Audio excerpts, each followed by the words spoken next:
इस घर में शांति हो। हम एक बार फिर वर्चुअल रूप से भगवान के वचन के साथ सबसे बड़े अध्ययन के लिए एकत्र हुए हैं। पिछले एपिसोड में हम जीसस के द्वारा पृथ्वी पर किए गए अंतिम कार्य प्रायश्चित्त के काम के बारे में पढ़ रहे थे। हमने क्या देखा आकाश में कि साहस की हम सिर्फ दोनों एक जगह है, भगवान के कानून के मानक के अनुसार, और मंजूरी पाने के लिए हमें बिना किसी दोष और कमजोरी के पाया जाना चाहिए। इस दिशा में चलना जरूरी है। हमेशा हमारे नक्शे कदम पर हम आपकी तलाश में हैं, लेकिन हमारा एक दुश्मन है जो नहीं रहता, और वह हमें रास्ते से भटकाने, हमें धोखा देने की कोशिश कर रहा है। आज हम अध्ययन के माध्यम से देखेंगे उसकी मुख्य रणनीति, जो कार्ड उसके पास है, को इस तरह से कहें, लोगों को भटकाकर उन्हें सही रास्ते से दूर कर देना, खास तौर पर इस धरती के इतिहास के अंतिम चरण में। लेकिन ये इसलिए है कि आप धोखा न खाएं। यह अध्ययन किया गया था और मुझे आशा है कि वह इसे बहुत अच्छी तरह से कर सकता है। लेकिन शुरू करने से पहले आइए हम भगवान से प्रार्थना करें, क्योंकि वही हमें सक्षम बना सकता है, हमें सच्चाई की स्पष्ट समझ प्रदान कर सकता है और हमें सुरक्षित रखें। चलिए शुरू करते हैं। ये हमारे पिता का अनुसरण करें। तो हम आभारी हैं कि बाइबल सच्चाई का वचन है, जो हमें सुरक्षित राह दिखाती है, जो अनंत जीवन की ओर ले जाता है। आज हम इसे खोलेंगे और प्रार्थना करते हैं कि प्रभु हम में से प्रत्येक को स्पष्टता प्रदान करें। हे पिता, हम पर अपनी आत्मा को उंडेल दो और हमें आपकी आज्ञा का पालन करने की शक्ति दो। हमारे साथ बने रहें और हम इसे संजोकर रखते हैं, ताकि हमारी आत्माओं के शत्रु द्वारा धोखा न दिया जा सके। हम ईसा मसीह के नाम में ये आशीर्वाद मांगते हैं, आमीन। आज हम मृतों की स्थिति के बारे में बात करेंगे। मुझे पता है कि बहुत से लोग जो अंधविश्वासों और किंवदंतियों को सुनकर मृतकों से जुड़े डर रखते हैं, भूतों का डर, पीड़ित आत्मा का डर, मृतकों से जुड़ी चीजों या किसी मृत व्यक्ति के प्रकट होने का डर वगैरह। लेकिन बाइबिल मेरे हाथ में है। यूहन्ना 8 आयत 32 में लिखा है, सत्य को जानोगे और सत्य तुम्हें स्वतंत्र करेगा। और अब हम क्या करेंगे? पहले हम ईश्वर ने हमसे क्या कहा, इस पर चर्चा करेंगे। पहली जोड़ी में आदम और हव्वा उत्पत्ति के दूसरे अध्याय में छंद 16 से ये, और प्रभु ईश्वर ने मनुष्य को आज्ञा दी, कहते हैं, बगीचे के हर पेड़ का फल तुम स्वतंत्र रूप से खा सकोगे, लेकिन भलाई और बुराई के ज्ञान के वृक्ष से, इससे तुम नहीं मरोगे, क्योंकि जिस दिन तुम इससे मरोगे निश्चित ही मर जाओगे। क्या मिला? उन्होंने हमें चेतावनी दी थी कि अवज्ञा से मृत्यु आएगी। क्या वे सभी फलों, सभी पौधों का उपभोग कर सकते हैं, सिवाय एक के? दुश्मन शैतान ने भी ये शब्द सुना, और उसने इस मौके का फायदा उठाया, दुर्भाग्यवश सफलतापूर्वक ईव को धोखा देने के लिए। हमें ये दुखद कहानी उत्पत्ति 3 आयत 1 से मिलती है। बाढ़ में जाओ, एक सांप, यह सभी जानवरों से ज्यादा चालाक था जिसे भगवान ने बनाया था, और इसने औरत से कहा, क्या ईश्वर ने यह नहीं कहा, मैं बगीचे के सभी पानी को नहीं खाऊंगा? और कहते हैं कि औरत अचानक पैदा होती है, जैसे बगीचे के पानी का फल होता है वैसे ही वो है। लेकिन बगीचे के बीच में जो पानी का फल है, भगवान ने कहा उसे ना खाओ, नहीं उसे छुओ, नहीं तो तुम मर जाओगे। क्योंकि भगवान जानते हैं जिस दिन तुम्हें खिलाओगे तुम्हारी आंखें खुल जाएंगी और तुम भगवान की तरह हो जाओगे, अच्छाई और बुराई को जानने वाले। हम मिले थे दासी से, दुर्भाग्यवश उसने निषिद्ध फल खाया, अपने पति को दिया और उसने भी खा लिया, और वह ज्ञान जो सांप ने वादा किया था प्रकट हो गया। उस दुर्भाग्य में जो हम जानते हैं, जो पाप से उपजा है, जिसे हमने जिया है, मौत, रोना, उदासी, दर्द, ऐसी चीजें जो हमें कभी नहीं झेलनी पड़ती, अगर कभी वह क्षण जब आदमी ने भगवान की आज्ञा का उल्लंघन किया, लेकिन भगवान ने कहा था कि जिस दिन वह शुरू होगा, अर्थात जब अवज्ञा होगी, मृत्यु होगी, शैतान देख रहा है, तुम मरो मत। इसका प्रमाण है कि भगवान सही थे। आज की कब्रिस्तान है। आदम और हव्वा हमारे बीच बहुत समय से नहीं है, और बहुत से अन्य लोग भी इसी पथ पर अंत में मर गए। लेकिन शैतान इस झूठ पर जोर देता रहता है। लेकिन यह कहना नहीं है कि शरीर नहीं चलता, बल्कि यह कहना है कि आत्मा चलती है, यह नहीं मरता। लेकिन आइए देखते हैं कि बाइबल क्या कहती है, किसी की मौत होने पर क्या होता है। आइए इक्लेसियास्तीस 9 पद 5 और 6 की ओर चलते हैं। जीवित लोग जानते हैं कि उन्हें मरना है, लेकिन मरे हुए लोगों को कुछ नहीं पता।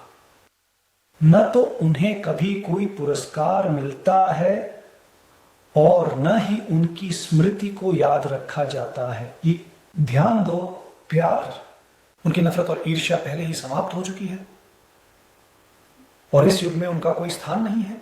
जो कुछ भी सूरज के नीचे होता है उससे कुछ भी नहीं। यहां से हम देखते हैं कि जब कोई व्यक्ति मर जाता है तो वह स्वर्ग में नहीं जाता, पृथ्वी पर भटकता नहीं है, हमसे मिलने नहीं आता, वह पूर्ण बेहोशी की स्थिति में है। यहां तक कि बाइबल कहती है कि मृत व्यक्ति भगवान को नहीं सुन सकता। यशायाह में अध्याय 28 वाक्य 18 में हमें यह सच्चाई मिलती है, क्योंकि कब्र तुम्हारी प्रशंसा नहीं कर सकती, ना ही मृत्यु तुम्हें महिमा मंडित कर सकती है। जो लोग कब्र में उतरते हैं वे तुम्हारी सच्चाई की प्रतीक्षा नहीं करते।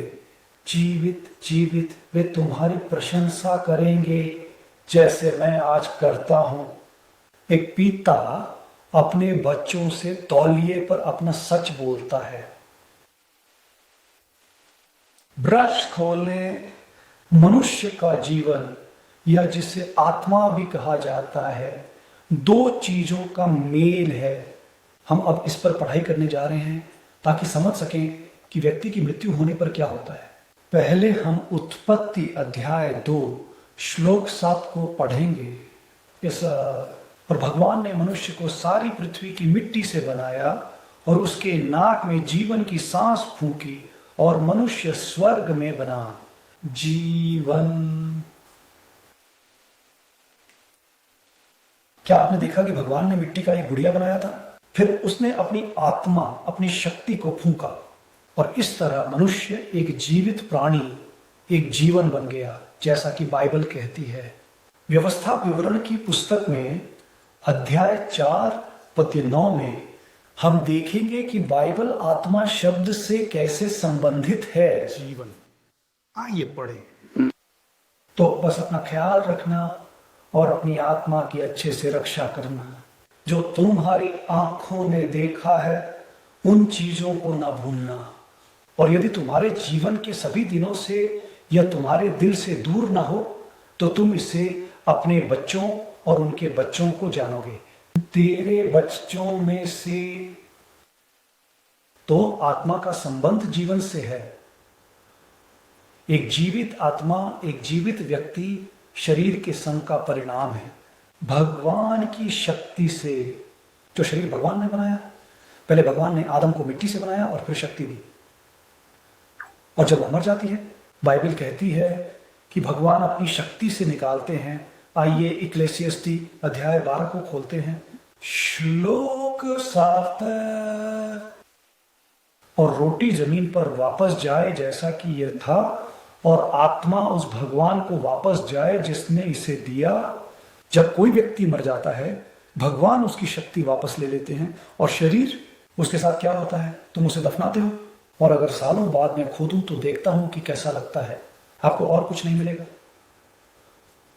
क्यों? क्योंकि हम मिट्टी से बने होते हैं और ये मिट्टी में वापस जाता है, यानी शरीर सड़ जाता है। और अगर वह पानी में, सख्त में, जमीन पर फंस गया, ध्यान दें कि बाइबल जो कहती है वह सच है।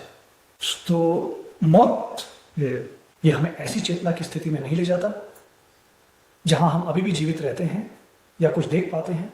इसके विपरीत बाइबल सिखाती है कि मृत्यु एक नींद के समान है। इसे देखने के लिए मैं आपको जॉन के सुसमाचार अध्याय 11 श्लोक 11 पर साथ में खोलने के लिए निमंत्रण देता हूं। जीसस ने ऐसा कहा और फिर उनसे कहा, लाजर हमारा दोस्त सो रहा है, लेकिन मैं उसे नींद से जगाने जा रहा हूं। इसलिए उसके शिष्यों ने कहा, प्रभु अगर वह सोएगा तो वह सुरक्षित रहेगा। लेकिन जीसस अपनी मृत्यु की बात कर रहे थे।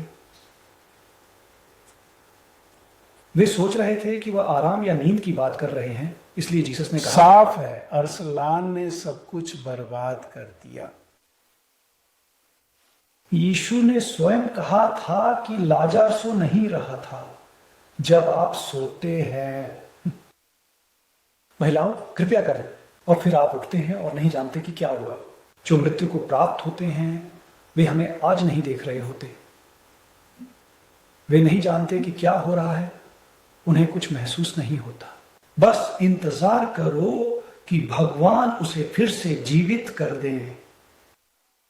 वह होश में नहीं है, पूरी तरह से बेहोश है, न तो कोई शरीर है और न ही कहीं भटक रहा है। मैं उंगली को ऊपर देखना चाहता हूं।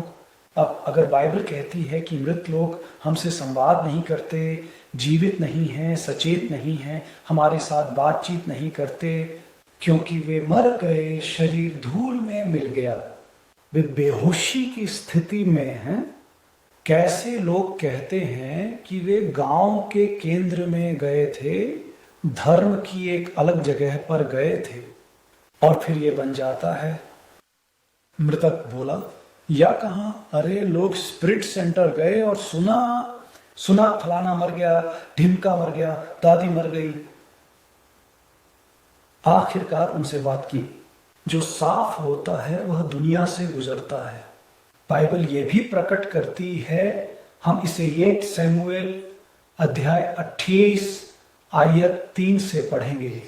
क्या शमूएल पहले ही मर चुका था और सारा इजराइल उसे शोक मनाया और हमर में जो उसका शहर था उसे दफनाया।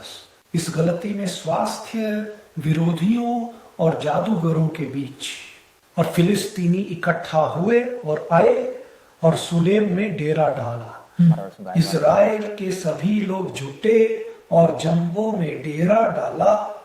और जब साउल ने फिलिस्तीनियों के शिविर को देखा, उसका दिल डर से भर गया और वह बहुत डर गया।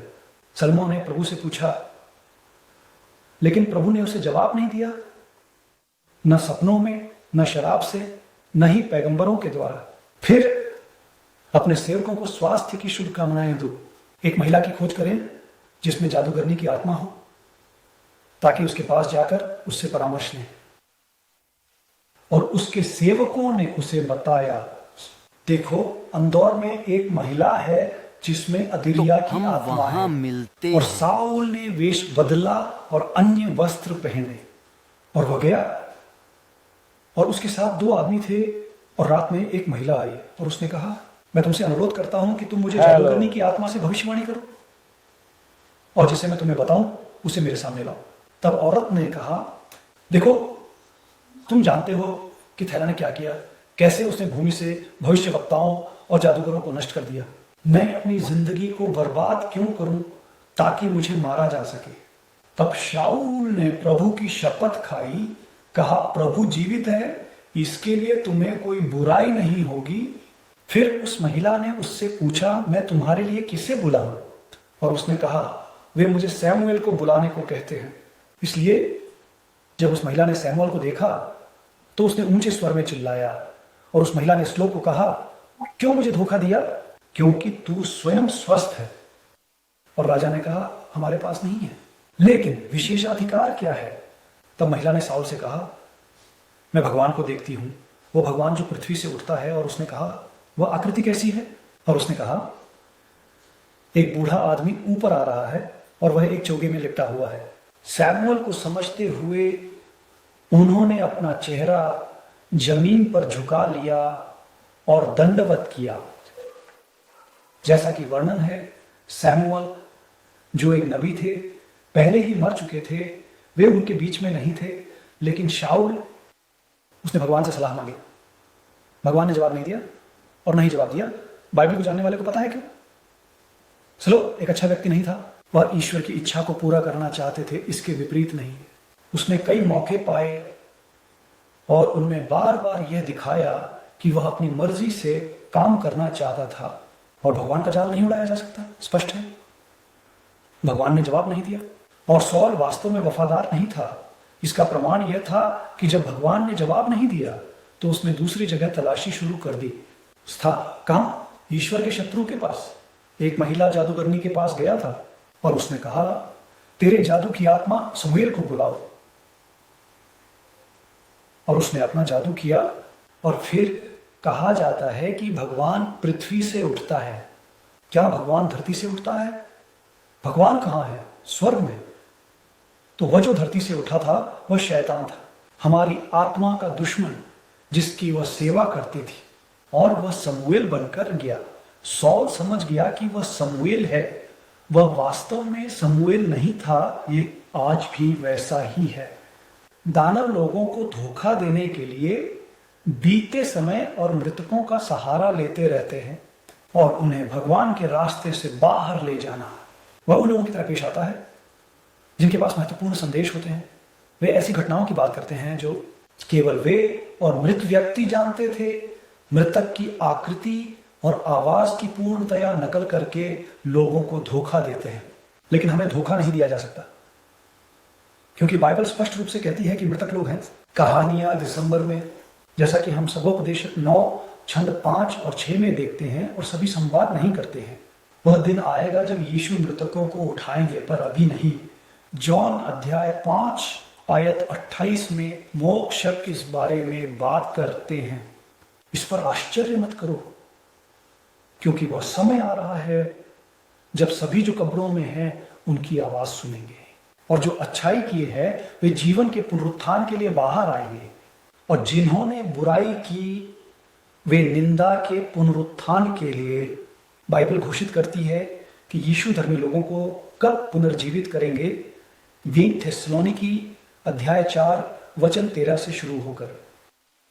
मुझे उसकी जरूरत नहीं है भाई कि तुम उन लोगों के बारे में अज्ञानी न रहो जो पहले ही सो चुके हैं, ताकि तुम उम्मीद न रखने वाले अन्य लोगों की तरह दुखी ना हो।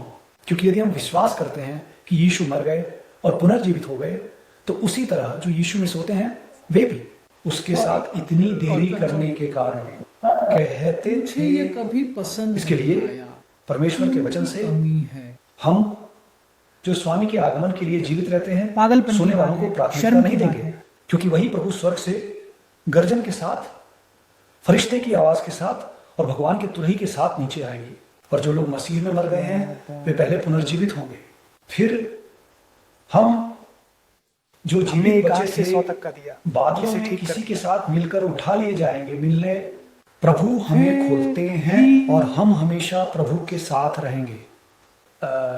इसीलिए जब यीशु दूसरी बार आएंगे तो वे पुनर्जीवित होंगे, स्वर्ग में ले जाए जाएंगे और वे उसके साथ स्वर्ग तक जाएंगे जहां भगवान रहते हैं।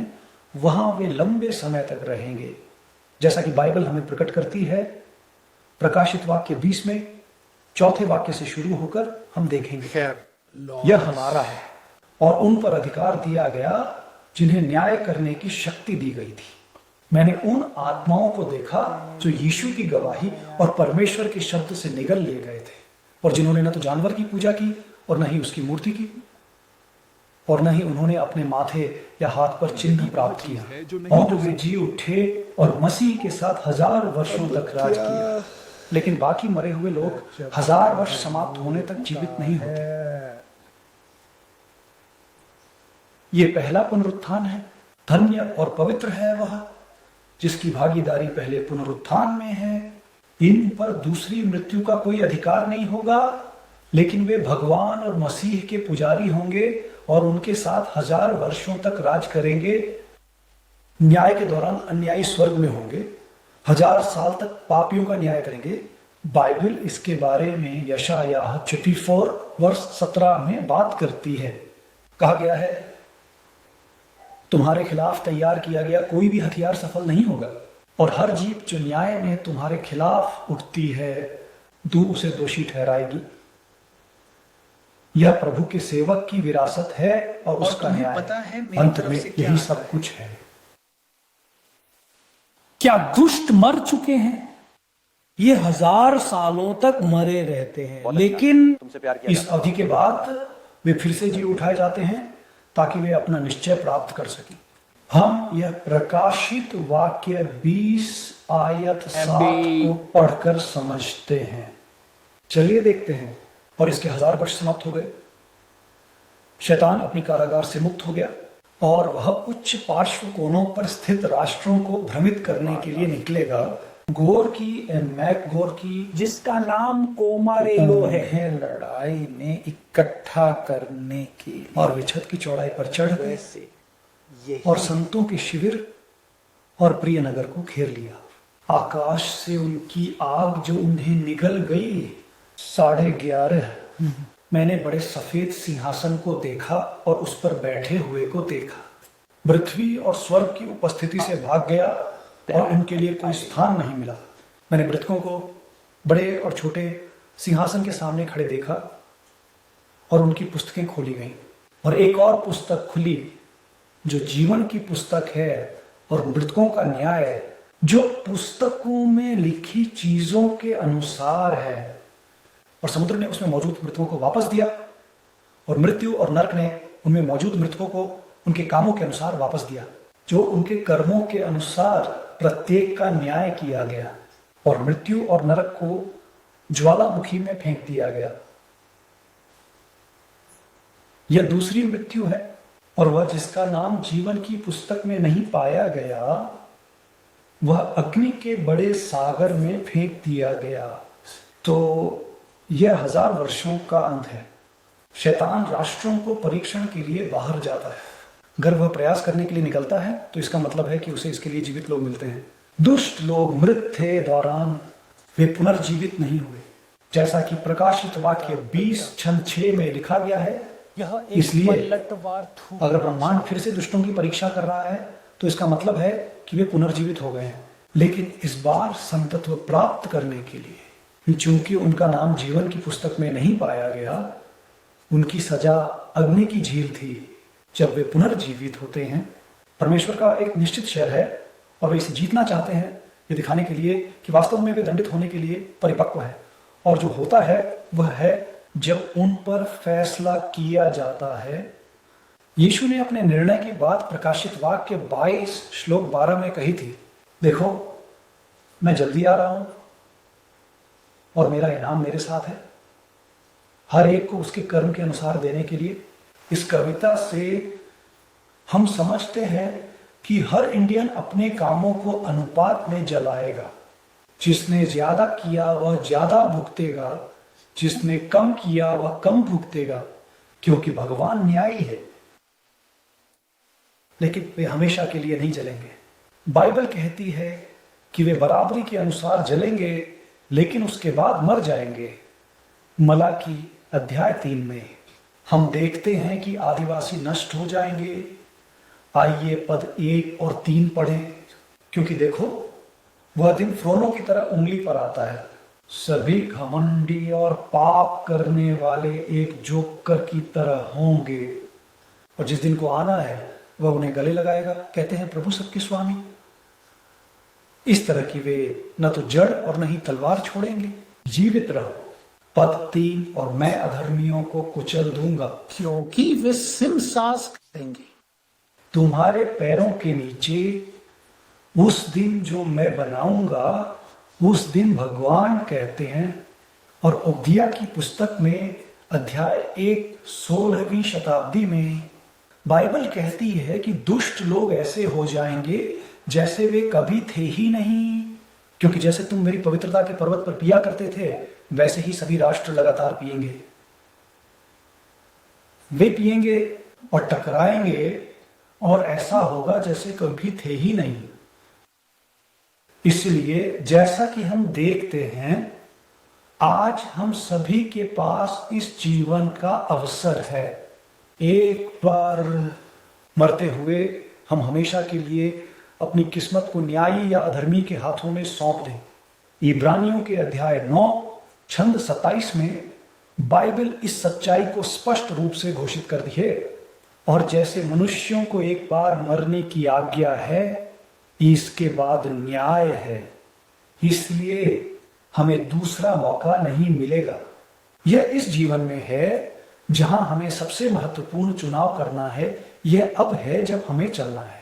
सावधानी पूर्वक निर्णय लेना। हमें अपने समय का, भगवान द्वारा दिए गए प्रतिभाओं का, उसके द्वारा दी गई शक्तियों का उपयोग कैसे करना चाहिए ताकि हम इंसान के भीतर एकता ला सकें। क्योंकि अगर हम ऐसा नहीं करते हैं जबकि हमारे पास अवसर का समय है, यह बहुत देर हो सकती है। ये जानते हुए क्या आप चाहेंगे अपने समय का अच्छा उपयोग करते हुए तैयार रहें, अभी प्रभु यीशु के पास जाकर उन पर भरोसा करके मोक्ष की प्राप्ति और हर दिन उनका अनुसरण करके खुद को देखने के लिए? क्या एक वफादार और आज्ञाकारी व्यक्ति कम आदेश देता है? अगर यह आपकी सच्ची इच्छा है तो मैं अभी आपके लिए प्रार्थना करना चाहता हूं। आइए हम अपनी आंखें बंद करें। हे हमारे पिता जो स्वर्ग में हैं, हम आपकी स्तुति करते हैं क्योंकि प्रभु हमारा ख्याल रखो।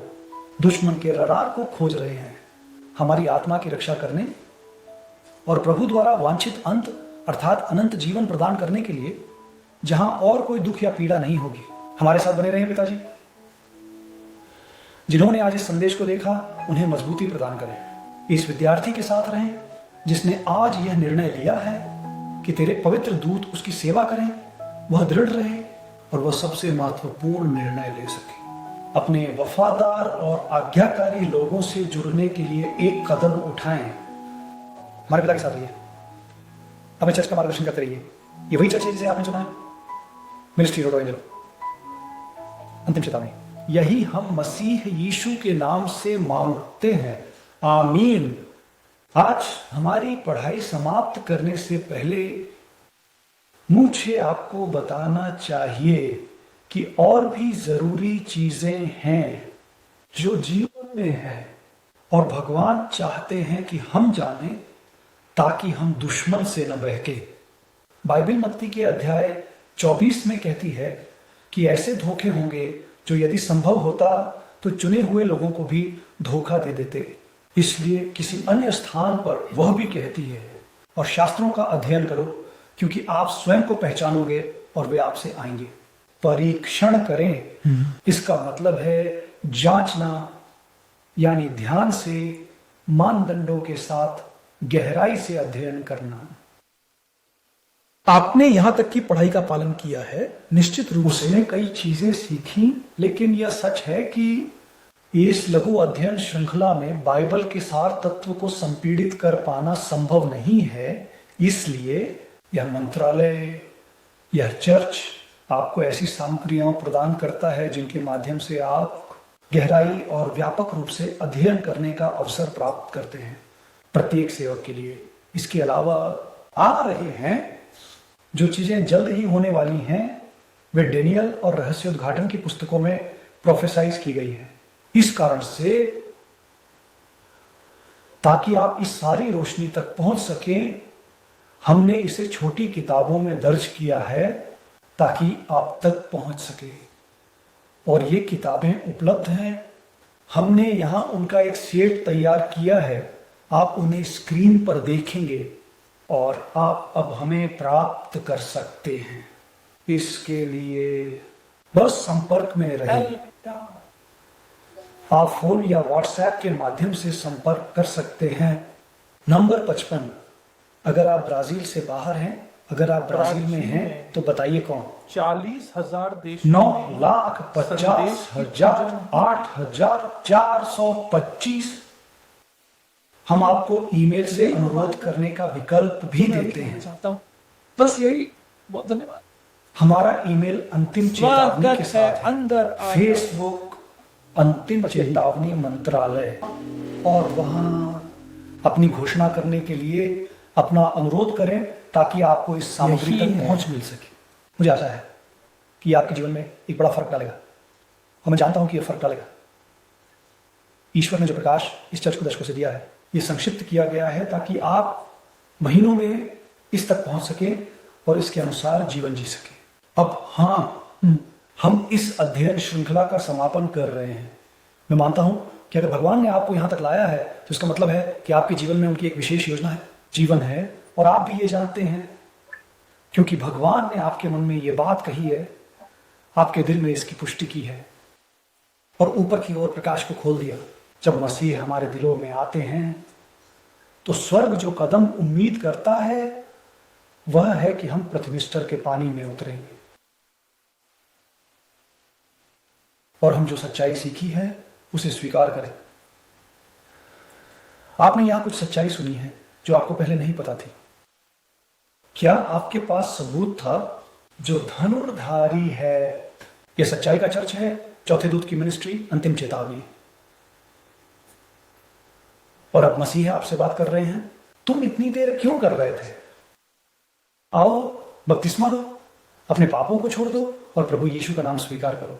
इस सच्चाई को अपनाएं, ईश्वर के लोगों में से एक बने, स्वयं सेवक कमिश्नर बने।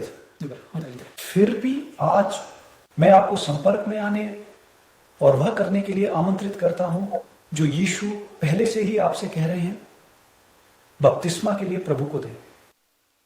अभी भी था, तुम्हें कभी नहीं सिखाया जाए थोड़ा और, लेकिन अगर आप आगे बढ़ना चाहते हैं और आपको लगता है कि भगवान आपको छू रहे हैं तो फराह और मुजफ्फों के साथ संपर्क में, और मुझे यकीन है कि तुम्हारा समय है। अगर 2 कोरिन्थियंस अध्याय 6 में बाइबल कहती है आज यह मोक्ष का समय है, देखो को कल हो न हो।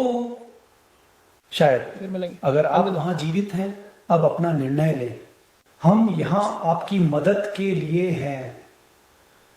आपकी मदद करना हमारे लिए खुशी और आनंद की बात होगी, अनंत जीवन की ओर यीशु मसीह के माध्यम से। इसलिए हम आपसे संपर्क की प्रतीक्षा कर रहे हैं। भगवान आपका भला करे, आमीन। और हमें उम्मीद है कि फिर हम बार बार मिल सके। अंत में मैं भगवान का आशीर्वाद आपके जीवन पर बुलाना चाहता हूं, जैसे कि बाइबल हमें सिखाती है। अगर आप इसे प्राप्त करना चाहते हैं, अपनी लहरों को बंद कर दो। भगवान आपको आशीर्वाद और सुरक्षा प्रदान करे। प्रभु अपना मुख तुम पर चमकाए और तुम पर दया करे। प्रभु आप पर अपना चेहरा उठाए और आपको शांति दे, आमीन। भगवान आपको आशीर्वाद दे। जल्द ही आपसे मिलने की आशा है। नहीं पता अगर हम यहां पृथ्वी पर मिल पाएंगे, पर अगर नहीं तो जल्द ही वहां आकाश में। कोई समस्या नहीं है, तो हमारी मुलाकात तय है। तब तक